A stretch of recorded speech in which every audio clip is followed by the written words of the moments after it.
ഇന്നലെയും ഇന്നുമായിട്ട് മാധ്യമങ്ങൾ കവർ ചെയ്യുന്ന ഒരു സംഭവമാണല്ലോ കോക്രോച്ച് പാർട്ടിയുടെ സമരം. പാർലമെന്റിലേക്ക് മാർച്ച് നടത്താൻ വേണ്ടിയിട്ട് അവർ ശ്രമിക്കുന്നു. പോലീസ് അതിനെ തടയുന്നു. അവർ അക്രമാസക്തമായ സമയത്ത് പോലീസ് ലാത്തി ചാർജ് നടത്തുന്നു. അതുപോലെ തന്നെ ജലപീരങ്കി ഉപയോഗിക്കുന്നു. സോ ഇതൊക്കെ കണ്ടിട്ട് കേരളത്തിലെ പല മാധ്യമങ്ങളും ഇന്നേ വരെ ഇങ്ങനെയൊന്നും കണ്ടിട്ടില്ലാത്തതുപോലെ ഭയങ്കര എന്തോ അതിശയമായിട്ടുള്ള രീതിയിലാണ് പ്രതികരിക്കുന്നത് കണ്ടത്. ഞാനത് കണ്ടപ്പോൾ ഞെട്ടിപ്പോയി. പല മാധ്യമ പ്രവർത്തകരും എന്തോ വലിയ മഹാസംഭവം നടന്ന പോലെ. നമ്മുടെ തിരുവനന്തപുരം സെക്രട്ടേറിയറ്റിൽ ഇതുപോലെ പ്രതിഷേധിക്കാൻ ആൾ വരുന്ന സമയത്ത് ജലപീരങ്കി ഉപയോഗിക്കുന്നതും പോലീസ് ലാത്തി ചാർജ് നടത്തുന്നതും ചോര ഒഴുകിക്കൊണ്ട് നേതാക്കൾ അവരെ എടുത്ത് തൂക്കി വണ്ടിയിലിട്ട് കൊണ്ടുപോകുന്നതൊക്കെ നമ്മൾ സ്ഥിരം കാണുന്നതാണ്. കഴിഞ്ഞ ഒരു 4-5 വർഷത്തിനിടെ എന്തിന് പുതിയ സർക്കാർ അധികാരത്തിൽ വന്നതിന് ശേഷം പോലും കേരളത്തിൽ ജനകീയ പ്രക്ഷോഭങ്ങൾ ഉണ്ടായ സമയത്ത് അത് പോലീസ് നേരിടുകയും ലാത്തി ചാർജ് നടത്തുകയും ഗുരുതരമായിട്ട് ആളുകൾക്ക് പരിക്കേൽക്കുകയും തല പൊട്ടി ചോര ഒലിക്കുകയും ചെയ്യുന്ന സംഭവങ്ങൾ പോലും ഉണ്ടായിട്ടുണ്ട്. നമ്മൾ ഇതെല്ലാം കണ്ടതാണ്. അപ്പോൾ സെക്രട്ടേറിയറ്റിലേക്ക് സമരം ചെയ്തു വരുന്ന യുവജനങ്ങളെ അല്ലെങ്കിൽ വിദ്യാർത്ഥി സംഘടനകളെ അവിടെ നിൽക്കുന്ന പോലീസുകാർ കയറി പോയിക്കോട്ടെ എന്ന് വിചാരിച്ചാൽ എന്തായിരിക്കും സംഭവം? സെക്രട്ടേറിയറ്റ് കയറി അവരെ അഴിഞ്ഞാടും അല്ലേ? അവിടെ മൊത്തം ഇളക്കി മറിക്കും. അപ്പോൾ അവിടെയുള്ള പോലീസുകാരുടെ ജോലി എന്താണ്? സെക്രട്ടേറിയറ്റിനെ സംരക്ഷിക്കുക, അവിടേക്ക് അതിക്രമിച്ച് കടക്കാൻ ശ്രമിക്കുന്നവരെ തടയുക. ആരെങ്കിലും ബലം പ്രയോഗിക്കാൻ ശ്രമിച്ചാൽ തിരിച്ച് പോലീസും ബലം പ്രയോഗിക്കും. കയ്യാങ്കളിയിലേക്ക് പോകുമ്പോൾ ലാത്തി ചാർജും ജലപീരങ്കിയും പോലുള്ള കാര്യങ്ങൾ ഉപയോഗിക്കും. ഇത് സ്വാഭാവികമായി നടക്കുന്നതാണ്. സെക്രട്ടേറിയറ്റിലേക്ക് പോയി കയറാൻ നോക്കിയാലും നമ്മുടെ നിയമസഭാ മന്ദിരത്തിലേക്ക് പോകാൻ നോക്കിയാലും ഇത് നടക്കും. അപ്പോൾ പിന്നെ പാർലമെന്റിലേക്ക് അതിക്രമിച്ച് കയറാൻ ശ്രമിച്ചാൽ അവിടെയുള്ള സുരക്ഷാ ഉദ്യോഗസ്ഥർ കയ്യും കെട്ടി നോക്കി നിൽക്കണമെന്നാണോ ഇവിടെയുള്ള മാപ്രകൾ പറയുന്നതെന്ന് എനിക്കറിയില്ല. അവരുടെ റിപ്പോർട്ടുകൾ കണ്ടപ്പോൾ അങ്ങനെയാണ് തോന്നിയത്. അതുപോലെ തന്നെ ഇടതുപക്ഷത്തിന്റെ അടക്കം നേതാക്കൾ പോയിട്ട് എന്തോ പോലീസ് വലിയ ക്രൂരകൃത്യങ്ങൾ ചെയ്തു എന്നൊക്കെ പറയുമ്പോൾ നിങ്ങൾ മനസ്സിലാക്കേണ്ടത്, നവകേരള സദസ്സുമായി ബന്ധപ്പെട്ട് നടന്ന യാത്രയിൽ നിങ്ങൾക്കെതിരെ പ്രതിഷേധം നടത്തിയ നേതാക്കളെ രക്ഷാപ്രവർത്തനം നടത്തിയ സംഭവം ഒന്ന് ഓർക്കുന്നത് നല്ലതായിരിക്കും. ഇടതുപക്ഷം കേരളം ഭരിച്ച സമയത്തും പ്രതിഷേധങ്ങളെ അടിച്ചമർത്തിയ രീതിയൊക്കെ നമ്മൾ കണ്ടതാണ്. രക്ഷാപ്രവർത്തനം മാത്രമല്ല, ഈ സെക്രട്ടേറിയറ്റിലേക്ക് നടന്നിട്ടുള്ള സമരങ്ങളെയും എങ്ങനെയാണ് നേരിട്ടത് എന്നുള്ളതിന്റെ വിഷ്വൽസ് ഇപ്പോഴും യൂട്യൂബിനകത്തുണ്ട്. അപ്പൊ ധാർമ്മികമായിട്ട് ഇത് പറയുന്നത് ശരിയാണോ എന്ന് ഇടതുപക്ഷത്തിന്റെ നേതാക്കൾ ഒന്ന് ആലോചിക്കുന്നത് നല്ലതാണ്. കേരളത്തിലെ രാഷ്ട്രീയ നേതാക്കളും ഒന്ന് ആലോചിക്കുന്നത് നല്ലതാണ്. നാളെ കേരളത്തിൽ സെക്രട്ടേറിയറ്റിലേക്ക് ഇടതുപക്ഷത്തിന്റെ ഒരു വിദ്യാർത്ഥി സംഘടനയോ യുവജന സംഘടനയോ BJPയുടെ ഒരു സംഘടനയോ സമരം നടത്തുകയും അവര് സെക്രട്ടേറിയറ്റിനുള്ളിലേക്ക് ചാടിക്കടക്കാൻ ശ്രമിക്കുകയും ചെയ്യുമ്പോൾ പോലീസ് നോക്കി നിന്ന് അവരെ കയറ്റി വിടാനായിട്ട് സഹായിക്കുമെന്നാണോ കേരളത്തിലെ നേതാക്കൾ പറയുന്നത്? അപ്പോ ഈ പാർലമെന്റ് എന്ന് പറയുന്നത് ഒരു ഹൈ അലേർട്ട് സോണാണ്. പാർലമെന്റ് ഇരിക്കുന്ന ഡൽഹിയുടെ ആ ഏരിയ മൊത്തം ഹൈ സെക്യൂരിറ്റി സോണാണ്. അങ്ങനത്തെ ഒരു സ്ഥലത്തോട്ട് ഒരു കൂട്ടം ആളുകൾ, അതിനകത്ത് ആരൊക്കെ ഉണ്ട് എന്ന് ആർക്കൊക്കെ അറിയാം? ഏത് തരം മനുഷ്യരാണെന്ന് അറിയാൻ പറ്റുമോ? ഇല്ല. ഏതെങ്കിലും ഒരു പാർട്ടിക്കാരാണോ? ഏതോ ഒരു ഓൺലൈൻ പ്ലാറ്റ്ഫോം വഴി CJP എന്നും പറഞ്ഞ് ഒരു പ്രത്യയശാസ്ത്രമില്ലാത്ത, ഒരു ഭരണഘടനയില്ലാത്ത ഒരു സോ കോൾഡ് ഡിജിറ്റൽ പാർട്ടി ഉണ്ടാവുന്നു. അതിന്റെ മറപറ്റി കുറെ ആളുകൾ സംഘടിക്കുന്നു. ഈ ആളുകൾ പാർലമെന്റിലേക്ക് മാർച്ച് നടത്തുകയാണ്. നമുക്കറിയാം, പാർലമെന്റ് ഭീകരാക്രമണം നടന്നതിന് ശേഷം വളരെ വലിയ സുരക്ഷാ സംവിധാനങ്ങൾ ഉള്ള ഒരു പ്രദേശമാണ്. അവിടേക്കൊന്നും അങ്ങനെ പോകാൻ പറ്റില്ല എന്ന് ഇവർക്ക് അറിയാത്തോണ്ടല്ല. ഇനി അഥവാ ഇവർക്ക് അറിയില്ലെങ്കിൽ ഇവരൊക്കെ എന്ത് വിദ്യാഭ്യാസ യോഗ്യതയുള്ള വിദ്യാർത്ഥികളാണ്? ഹൈ സെക്യൂരിറ്റി സോണിലോട്ട് അതിക്രമിച്ച് കയറാൻ പോയി കഴിഞ്ഞാൽ സൈന്യം അവരെ മിണ്ടാ നോക്കി നിൽക്കുമെന്നാണോ പറയുന്നത്? അല്ലെങ്കിൽ പോലീസ് മിണ്ടാ നിൽക്കുമെന്നാണോ ഇവർ കരുതിയത്? ലാത്തി ചാർജ് മാത്രമല്ല, പല രീതിയിൽ അവർ പ്രതിരോധിക്കും. അപ്പോ ഈ നേപ്പാൾ കണ്ട്, ശ്രീലങ്ക കണ്ട്, ബംഗ്ലാദേശ് കണ്ട് ആരുടെയെങ്കിലുമൊക്കെ ചോര തിളയ്ക്കുന്നുണ്ടെങ്കിൽ ഇന്ത്യ നേപ്പാളും ശ്രീലങ്കയും ബംഗ്ലാദേശും ഒന്നും അല്ല എന്ന് മനസ്സിലാക്കണം. മാന്യമായി സമരം ചെയ്യാനുള്ള അവകാശം നമ്മുടെ വിദ്യാർത്ഥികൾക്കും ഈ നാട്ടിലെ ജനങ്ങൾക്കുമുണ്ട്. പക്ഷെ മനസ്സിലാക്കേണ്ട ഒരു കാര്യം, നമ്മുടെ രാജ്യം വളരെ വലുതാണ്.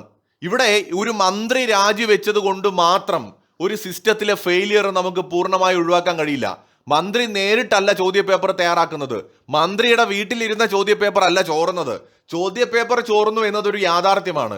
ഒരു വലിയ മാഫിയ തന്നെ ഇതിന്റെ പുറകിൽ പ്രവർത്തിക്കുന്നുവെന്ന് 2011-ലെയും 2010-ലെയും റിപ്പോർട്ടുകൾ തന്നെയുണ്ട്. അതായത് നമ്മുടെ കോൺഗ്രസ് ഗവൺമെന്റ് ഭരിക്കുമ്പോൾ തന്നെ ഉണ്ട്. 1-2 UPA സർക്കാരിന്റെ കാലത്തും ഇത്തരം മാഫിയകൾക്കെതിരായിട്ടുള്ള നടപടികൾ എടുത്തിട്ടുണ്ട്. അപ്പൊ ഇതൊരു വലിയ മാഫിയാണ്. അതിന് ഇന്ന് ചിലപ്പോൾ അന്താരാഷ്ട്ര തലത്തിൽ വരെ സ്വാധീനമുള്ള മാഫിയകളുണ്ട്. അപ്പൊ നമ്മുടെ നാട്ടിലെ അഴിമതിക്കാരായിട്ടുള്ള ഉദ്യോഗസ്ഥര് ഇതിന് കൊടപിടിക്കുന്നുമുണ്ട്. അപ്പൊ ഇതിനെ തടയുക എന്ന് പറയുന്നത് അത്ര എളുപ്പമല്ല. മേൽത്തട്ടിലിരിക്കുന്ന മന്ത്രിമാര് അഴിമതി രഹിതരായതുകൊണ്ട് മാത്രം സിസ്റ്റം മെച്ചപ്പെടില്ല. അതൊരു വലിയ പ്രോസസ്സിലൂടെ മാത്രമേ സാധിക്കൂ. ഇവിടെ ആ ഒരു ചോദ്യപേപ്പർ ചോർച്ചയുമായി ബന്ധപ്പെട്ട് പ്രവർത്തിച്ചവർക്കെതിരെ ഗവൺമെന്റ് കണ്ണടക്കുകയാണ്. നടപടി എടുത്തില്ല എന്നുണ്ടെങ്കിൽ സ്വാഭാവികമായി ജനരോഷം ഉണ്ടാവുന്നത് മനസ്സിലാക്കാം. ഈ ചോദ്യപേപ്പർ ചോർച്ച ഇത് ആദ്യമായി സംഭവിക്കുന്നതല്ല. നമ്മൾ ഫേസ് ചെയ്യുന്ന വലിയ പ്രശ്നങ്ങളിൽ ഒന്നാണ് ഈ അട്ടിമറി. എല്ലായിടത്തും അഴിമതിയുണ്ട്. പ്രത്യേകിച്ച് പല ഉദ്യോഗസ്ഥരും അഴിമതിക്കാരായിട്ടുള്ള ആളുകൾ ഈ രാജ്യത്തുണ്ട്. അപ്പൊ ഇവര് സ്വാധീനിക്കപ്പെടുകയും പണത്തിന് വേണ്ടി പല പണികൾ ചെയ്യുന്നുണ്ട്. അപ്പൊ ഇതിന് ഒരു കേന്ദ്രമന്ത്രി മാത്രം രാജിവെച്ചത് കൊണ്ട് ഈ പ്രശ്നം പരിഹരിക്കില്ല. അതുകൊണ്ട് ഈ പ്രശ്നം പരിഹരിക്കപ്പെടുമെങ്കിൽ ഈ പറയുന്ന പ്രക്ഷോഭകർ ഉന്നയിക്കുന്ന കാര്യങ്ങൾക്ക് ഒരു ന്യായമുണ്ട്. ഇത് അങ്ങനെ പരിഹരിക്കപ്പെടില്ല. ഇപ്പൊ കേരളത്തിൽ ഒരു ആരോഗ്യമന്ത്രി അധികാരത്തിലിരിക്കുന്നു. ആ സമയത്ത് ഏതെങ്കിലും ഒരു കെട്ടിടം, ഒരു ഹോസ്പിറ്റലിൽ ഒരു കെട്ടിടം ഇടിഞ്ഞു വീഴുകയാണെങ്കിൽ നമുക്ക് ആ ഒരൊറ്റ കാരണം കൊണ്ട് ആ മന്ത്രി രാജിവെക്കണമെന്ന് പറയാൻ പറ്റില്ല. ആ മന്ത്രി രാജിവെച്ചിട്ടുമില്ല. ഇവിടെ അങ്ങനെയുള്ള സംഭവങ്ങൾ ഉണ്ടായിട്ടുണ്ട്. അപ്പോ ഏതെങ്കിലും ഒരു ഇൻസിഡന്റിന്റെ പേരിൽ ഒരു മന്ത്രി തന്നെ രാജിവെക്കണമെന്ന് പറയുന്നത് പ്രായോഗികമായി സാധ്യമല്ല. ഇതൊരു ജനാധിപത്യ രാജ്യമാണ്. ഇവിടെ വീഴ്ചകൾ സംഭവിച്ചാൽ അത് പിന്നീട് ഉണ്ടാവാത്ത വിധം അതിനെ പരിഹരിച്ച് മുന്നോട്ട് പോകാന്നുള്ളതാണ് ഒരു മാർഗം. എന്നിരുന്നാലും ഈ ജനാധിപത്യ രാജ്യത്ത് ജനാധിപത്യപരമായി സമരം ചെയ്യാൻ വിദ്യാർത്ഥികൾക്ക് അവകാശമുണ്ട്. പക്ഷെ അത് വിദ്യാർത്ഥികളുടെ സമരമായിരിക്കണം. ഭരണകൂടത്തെ അട്ടിമറിക്കാനുള്ള പരിപാടിയായിട്ട് വരരുത്. ഇവിടെ നമ്മൾ കാണുന്നത് ഭരണകൂടത്തെ അട്ടിമറിക്കാനുള്ള ഒരു ശ്രമമാണ്. ആദ്യം CJP എന്ന് പറയുന്ന ഒരു പേജ് വരുന്നു. ആ പേജിന് മില്യൺ കണക്കിന് ഫോളോവേഴ്സ്, 2 കോടി ആളുകൾ വരെ ഉണ്ടെന്ന് പറയുന്നു. ഇവര് ഗ്രൗണ്ടിലേക്ക് ഇറങ്ങിയപ്പോൾ ആളില്ലാതെ വന്നപ്പോ ആണ് ശരിക്കും ഒളിച്ചു നിന്ന പലരും പുറത്തേക്ക് വരാൻ തുടങ്ങിയത്. കഴിഞ്ഞ 2-3 ആഴ്ചത്തെ ഇവരുടെ ഈ ഒരു സമരവേദിയിൽ നടന്ന സന്ദർശനങ്ങൾ എടുത്തു നോക്കുക. 500-ലധികം ആളുകളെയും കൊണ്ടാണ് കർഷക സമരത്തിന്റെ നേതാവ് വന്നത്. 500-ലധികം ആളുകളെയും കൊണ്ട്. കാരണം CJPക്ക് ആളില്ല. അതുകൊണ്ട് കർഷക സമരത്തിൽ സംഘടിച്ച കുറെ ആളുകൾ എന്ത് ചെയ്യാണ്, ഇവിടേക്ക് കൊണ്ടുവരാണ്. ആം ആദ്മി പാർട്ടിയുടെ കെജ്രിവാളും അദ്ദേഹത്തിന്റെ ഏറ്റവും അടുത്ത ആളുകളുമൊക്കെ അവിടേക്ക് എത്തുന്നു. ആം ആദ്മി പാർട്ടികളുടെ അനുയായികൾ ഇവിടേക്ക് വരുന്നു. ഇടതുപക്ഷ സംഘടനകൾ പ്രത്യേകിച്ച് വിദ്യാർത്ഥി സംഘടനകൾ ഇതിലേക്ക് വരുന്നു. അതായത് മുൻകാലങ്ങളിൽ നടന്ന പൗരത്വ ഭേദഗതിയുമായി ബന്ധപ്പെട്ട സമരങ്ങളിൽ പങ്കെടുത്തവര്, കർഷക സമരത്തിൽ പങ്കെടുത്തവര്, അങ്ങനെ ഓരോന്ന്, ഡൽഹി കലാപവുമായി ബന്ധപ്പെട്ട് പങ്കെടുത്തവരെല്ലാം ഇവിടെയും അണിനിരക്കാണ്. CJP എന്ന് പറയുന്ന ഒരു മൂവ്മെന്റിന്റെ മറവില് ഈ ഇപ്പോഴത്തെ ഭരണകൂടത്തെ എതിർക്കുന്ന പാർട്ടികളും അല്ലെങ്കിൽ നേതാക്കളും പ്രകാശ് രാജ് അടക്കമുള്ള ആളുകൾ ഇവിടെ അണിനിരക്കുന്നതാണ് നമ്മൾ കാണുന്നത്. ഈ സോനം വാങ്ചുക് എന്ന് പറയുന്ന മനുഷ്യൻ, ഇയാൾ നടത്തുന്ന സമരത്തിനകത്തും പ്രശ്നങ്ങളുണ്ട്. ഇയാളുടെ ഒരു ട്രാക്ക് റെക്കോർഡ് പരിശോധിക്കുമ്പോൾ ഇയാൾക്കൊരു സ്ഥാപനമുണ്ട്, ഒരു NGO പോലത്തെ ഒരു സ്ഥാപനം ഇയാൾക്കുണ്ട്. FCRIയുടെ കീഴിൽ വരുന്ന ഒരു സ്ഥാപനമാണ്. ഈ ഒരു സ്ഥാപനത്തിലേക്ക് സ്വീഡനിൽ നിന്ന് വലിയ തോതിലുള്ള ഫണ്ട് ഇയാൾക്ക് കിട്ടിയിട്ടുണ്ട് എന്ന് ദേശീയ മാധ്യമങ്ങൾ, റിപ്പബ്ലിക് അടക്കമുള്ള ദേശീയ മാധ്യമങ്ങൾ തെളിവ് സഹിതം പ്രസിദ്ധീകരിച്ചിട്ടുണ്ട്. അപ്പൊ ഇയാളുടെ സംഘടനയിലേക്ക് സ്വീഡിഷ് ഡോണർ അടക്കം പണം കൊടുക്കുകയും പല കാര്യങ്ങൾക്കും സുതാര്യത ഇല്ലാതെ വരികയും ചെയ്തതോടെ FCRI വന്നതിന് ശേഷം ഇയാളുടെ സ്ഥാപനത്തിന്റെ സർട്ടിഫിക്കറ്റ് ക്യാൻസൽ ചെയ്യുകയാണ്. അതിനുശേഷമാണ് ഇയാൾ ആക്റ്റീവായിട്ട് ഈ ഒരു നിരാഹാര സമരങ്ങളിലോട്ട് ഇറങ്ങുന്നത്. നേപ്പാളിൽ നടന്നത് ഇവിടെ നടക്കാൻ സാധ്യതയുണ്ട്, നടക്കരുത് എന്നൊക്കെ പറഞ്ഞുകൊണ്ടുള്ള സൂചനകൾ ഇട്ടുകൊണ്ട് ഇയാൾ വരുന്നത് അവിടെയാണ്. അണ്ണാ ഹസാരെ 2.0 ആകാനാണ് സോനം വാങ്ചുക് ശ്രമിക്കുന്നതെങ്കിൽ പക്ഷെ അദ്ദേഹത്തിന്റെ കൈകൾ പരിശുദ്ധമാണോ എന്ന് സംശയമുണ്ട്. എന്തിനാണ് സ്വീഡിഷ് ഡോണർ ഇദ്ദേഹത്തിന്റെ അക്കൗണ്ടിലേക്ക് നിയന്ത്രണമില്ലാത്തത്ര പണമൊക്കെ ഇദ്ദേഹത്തിന്റെ സ്ഥാപനത്തിലേക്ക് കൊടുക്കുന്നത്? അപ്പൊ ഇതൊക്കെ ഒരു വലിയ പദ്ധതിയുണ്ട്. വിദേശത്ത് നിന്ന് ഇവിടെ പ്രവർത്തിക്കുന്ന പല സ്ഥാപനങ്ങൾക്കും പണം കിട്ടുന്നുണ്ട്.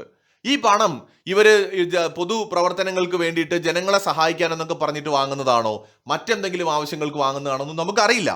ഇത് കഴിഞ്ഞ ദിവസം റിപ്പബ്ലിക് TV തന്നെ പുറത്തുവിട്ട കാര്യമാണ് ഞാൻ പറഞ്ഞത്. കേരളത്തിൽ നിന്നൊരു നായസ്നേഹിയായിട്ടുള്ള സ്ത്രീ അവിടേക്ക് പോയിട്ടുണ്ട്. ഇവരവിടെ ചെന്ന് നിന്നുകൊണ്ട് പറയാണ്, സോനം വാങ്ചുക്കിനെ കെട്ടിയെടുത്ത് പൊതിഞ്ഞുകൊണ്ട് പോണ കണ്ടപ്പോൾ എനിക്ക് സഹിച്ചില്ല, വീട്ടിൽ ഇരിക്കാൻ പറ്റിയില്ല, ഞാൻ കുറ്റിയും പറിച്ച് അങ്ങോട്ട് വന്നു എന്ന് അവർ പറയുന്നുണ്ട്. സോനം വാങ്ചുക്കിനെ എന്തിനാണ് അവിടെ നിന്ന് കൊണ്ടുപോയത്? അദ്ദേഹത്തെ അറസ്റ്റ് ചെയ്തല്ല കൊണ്ടുപോയത്. അദ്ദേഹം നിരാഹാരം കിടന്നിട്ട് അദ്ദേഹത്തിന്റെ ജീവൻ ആപത്തെന്ന് കണ്ട സമയത്ത് അദ്ദേഹത്തിനെ കൊണ്ടുപോകേണ്ടി വന്നതാണ് പോലീസിന്.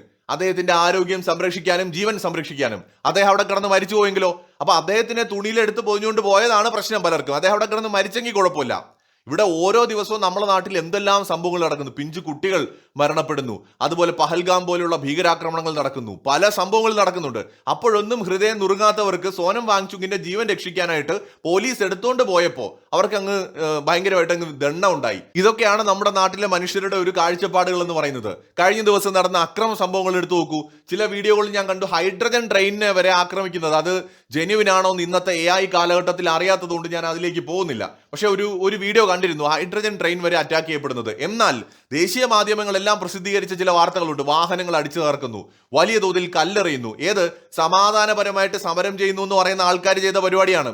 ഏതോ ഒരു സ്ത്രീ പറയുന്നത് കേട്ടു, ഈ പോലീസുകാർ തന്നെ കല്ല് വണ്ടിയിൽ കൊണ്ടുവന്നെടുത്ത് എറിയാണെന്ന്. ഒന്ന് ആലോചിച്ച് നോക്കണം. നമ്മൾ കൺമുന്നിൽ കാണുകയാണ് അവിടെ നിൽക്കുന്ന സമരക്കാര്, മുഖമുണ്ട്, അവരുടെ മുഖമടക്കമുണ്ട്, മറച്ചു വെച്ചിട്ടൊന്നുമല്ല. ഇവര് കല്ല് പറക്കി എറിയുന്നതും വണ്ടികൾ അടിച്ചു തകർക്കുന്നതും ഒക്കെ നമ്മൾ കാണുകയാണ്.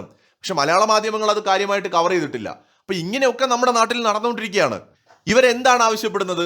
തെരഞ്ഞെടുക്കപ്പെട്ട ഒരു സർക്കാരിനെ താഴെ ഇറക്കണം എന്നാണോ? ഇത് സാധ്യമാകുന്ന ഒരു കാര്യമാണോ? ഇവർക്ക് കാത്തിരിക്കാം, ജനങ്ങളോട് അവരുടെ ആശങ്കകൾ പറയാം. ഭരണകൂടത്തിന് വീഴ്ച പറ്റിയിട്ടുണ്ടെങ്കിൽ ജനങ്ങളെ ബോധ്യപ്പെടുത്താം. അടുത്ത തെരഞ്ഞെടുപ്പുകളിലൂടെയാണ് മറുപടി കൊടുക്കേണ്ടത്. അല്ലാതെ അധികാരത്തിൽ കയറിയ ഒരു സർക്കാരിനെ ഇപ്പോ അങ്ങ് ജനങ്ങളെ ഇറക്കിക്കൊണ്ട് തെരുവിൽ നേരിട്ട് ഇല്ലാതാക്കാം എന്ന് പറയുന്നത് ശരിയല്ല. ഇപ്പൊ കേരളത്തിൽ BJPക്ക് ഏകദേശം 20 ലക്ഷത്തിലധികം വോട്ട് ചെയ്യുന്ന ആളുകളുണ്ട്. ഇതിലൊരു 10 ലക്ഷം പേര് തെരുവിൽ ഇറങ്ങിക്കഴിഞ്ഞാൽ കേരളം നിറയും. തിരുവനന്തപുരം നിറയ്ക്കാൻ പറ്റുന്ന അത്രയും ആളുണ്ട്. ഇപ്പോഴത്തെ ഭരണകൂടത്തെ പുറത്താക്കിയിട്ടേ ഞങ്ങൾ ഇനി വീട്ടിൽ പോകും എന്ന് പറഞ്ഞ് കുറ്റിയും പറിച്ചുകൊണ്ട് കുറെ പേര് വന്ന് തിരുവനന്തപുരത്ത് കിടന്നാൽ എന്തായിരിക്കും നമ്മുടെ നാടിന്റെ അവസ്ഥ? നഗരം സ്തംഭിച്ചു പോവില്ലേ? സാധ്യമാണോ ജനാധിപത്യത്തിൽ ഇതൊക്കെ? ശരിയാണ്, ഭരിക്കുന്ന പാർട്ടികളുടെ തീരുമാനങ്ങൾ ചിലപ്പോൾ പ്രതിപക്ഷത്തിന് ഇഷ്ടപ്പെടില്ല, അല്ലെങ്കിൽ ഒരു വിഭാഗം ആളുകൾക്ക് ഇഷ്ടപ്പെടില്ല. പക്ഷെ അവരെ ജനങ്ങൾ തെരഞ്ഞെടുത്തതാണെന്നും അത് നമുക്ക് ക്ഷമയോടെ കാത്തിരിക്കണം. ഈ പാർട്ടി ഇനി അധികാരത്തിൽ വേണ്ട എങ്കിൽ അടുത്ത തെരഞ്ഞെടുപ്പ് വരെ നമ്മൾ ക്ഷമയോടെ കാത്തിരിക്കണം. അല്ലാതെ നേപ്പാളിലും ബംഗ്ലാദേശിലും ഒക്കെ നടന്ന അട്ടിമറി കണ്ടുകൊണ്ട് അതേപോലെ ചെയ്യാം, അതുപോലെ ഇന്ത്യയിലും നടക്കും എന്നൊക്കെ വിചാരിക്കുന്നത് ഏത് മൂഢസ്വർഗത്തിലെ മനുഷ്യരാണെന്ന് എനിക്കറിയില്ല. ഈ വാങ്ചുകിനെ പോലുള്ളവർ മനസ്സിലാക്കേണ്ടത് അണ്ണാ ഹസാരയുടെ സമരം അതിന് കൃത്യമായ കാരണങ്ങൾ ഉണ്ടായിരുന്നു, അത്രയും വലിയ അഴിമതികൾ ഉണ്ടായിരുന്നു. അത് ആ ഒരു സാഹചര്യത്തിൽ ഉണ്ടായ സമരമാണ്. ഇവിടെ ചോദ്യ പേപ്പർ ചോർന്നതിൽ കേന്ദ്രമന്ത്രി രാജിവെക്കണമെന്ന് പറയുന്ന വിദ്യാഭ്യാസ മന്ത്രി പോലും അയാൾ അഴിമതിയിൽ പങ്കെടുത്തെന്നോ അയാൾക്ക് നേരിട്ട് പങ്കുണ്ടെന്നോ ഒരു ആരോപണം ഇവർക്കില്ല. ഇവരാകെ പറയുന്നത് എന്താണ്? അയാൾ രാജിവെക്കണം, ധാർമ്മിക ഉത്തരവാദിത്വം എന്നാണ്. ധാർമ്മിക ഉത്തരവാദിത്വം എടുത്തുകൊണ്ട് രാജിവെക്കാൻ തീരുമാനിച്ചാൽ ഈ രാജ്യത്ത് ഒരു മന്ത്രിക്കും, ഒരു പ്രധാനമന്ത്രിക്കും, ഒരു മുഖ്യമന്ത്രിക്കും ഭരിക്കാൻ പറ്റില്ല. ആഴ്ചയിൽ മാറിക്കൊണ്ടിരിക്കേണ്ടി വരും. എങ്കിൽ ഇപ്പോൾ നമ്മുടെ മുഖ്യമന്ത്രി രാജിവെക്കണ്ടേ? കേരളത്തിൽ PSC എക്സാമിന്റെ ചോദ്യ പേപ്പറിൽ മാറിക്കൊടുത്ത സംഭവം കഴിഞ്ഞ 2 ദിവസം മുമ്പുണ്ടായതാണ്. അതിന്റെ പേരിൽ അദ്ദേഹം രാജിവെക്കണ്ടേ? അങ്ങനെയൊന്നും നടക്കില്ല. അപ്പൊ ഇത് ശരിക്കും ഒരു ഭീകരാന്തരീക്ഷം സൃഷ്ടിക്കാൻ വേണ്ടിയിട്ട് കരുതിക്കൂട്ടി രാജ്യത്തിനകത്ത് അസ്ഥിരത ഉണ്ടാക്കുക എന്ന ലക്ഷ്യത്തോടെ നടത്തുന്ന ഒരു നീക്കമാണ്.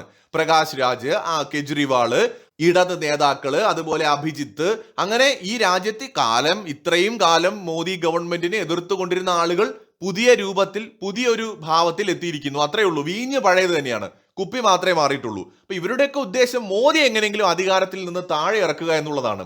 ഇവർക്ക് 2 ദിവസം മുന്നേ നമ്മൾ സക്സസ് ആയിട്ട് രംഗത്തിറക്കിയ ഹൈഡ്രജൻ ട്രെയിനിനെ കുറിച്ചൊന്നും പറയണ്ട.